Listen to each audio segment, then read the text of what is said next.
नमस्कार, मी प्रतीक्षा. DNA मराठीमध्ये आपलं स्वागत. परभणी शहरात रोजगाराच्या संधी कमी आहेत. शहरात विविध ठिकाणी 3,500 पेक्षा अधिक नोंदणीकृत फेरीवाले कार्यान्वित आहेत. फेरीवाल्यांच्या निवडणुका होऊन देखील बराच अवधी उलटून गेलेला आहे. असे असले तरी अद्याप फेरीवाले धोरण, पथविक्रेता धोरणाची अंमलबजावणी महापालिकेच्या वतीनं करण्यात आलेली नाही. फेरीवाला धोरणाची अंमलबजावणी तातडीने करूनच अतिक्रमण इत्यादी बाबत फेरीवाल्यांवर सर्वोच्च न्यायालयाच्या आदेशानुसारच आपले कर्तव्य पार पाडावे. अतिक्रमण हटाव मोहिमेच्या नावाखाली कुठल्याही पद्धतीत फेरीवाल्यास त्रास दिल्यास सर्वोच्च न्यायालयाच्या निर्णयाचा अवमान होईल. सर्वोच्च न्यायालयाच्या निर्णयाची गांभीर्यानं दखल घेऊन पथविक्रेता धोरणाची अंमलबजावणी परभणी शहरामध्ये करण्यात यावी. फेरीवाल्यांना ओळखपत्र देण्यात यावे. महानगरपालिकेने हॉकर झोन तयार करण्याबाबत तातडीने पावले उचलावीत.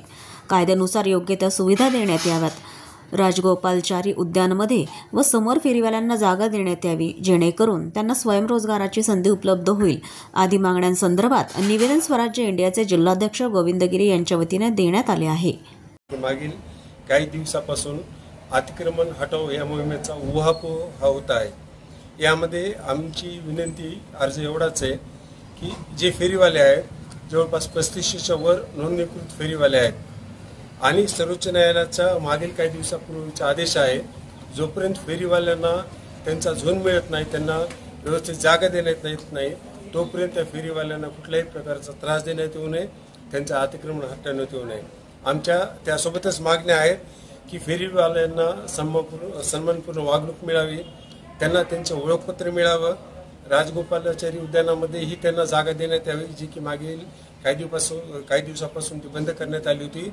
शिवाय फेरीवाल्यांचं धोरण हे ह्या निवडणुकावरून बराच अवधी उलटलेला आहे, पण पथविक्रेता धोरण हे राबवण्यामध्ये महापालिका कुठेतरी दिरंगाई करत आहे. ते धोरण तातडीने राबवण्यात यावं. त्याशिवाय कुठेही अतिक्रमणाच्या नावाखाली पथविक्रेत्यांना, फेरीवाल्यांना त्रास देण्यात येऊ नये. असं जर झालं तर हा सर्वोच्च न्यायालयाच्या निर्णयाचा, आदेशाचा अपमान होईल व त्या विरुद्ध अवमानना याचिका आम्हाला महापालिका आयुक्त प्रशासनाच्या विरोधात करावी लागेल. याची दक्षता त्यांनी घ्यावी अशी मागणी आज आम्ही त्यांना केली आहे. धन्यवाद. प्रतिनिधी बालाजी कांबळे, DNA मराठी, परभणी.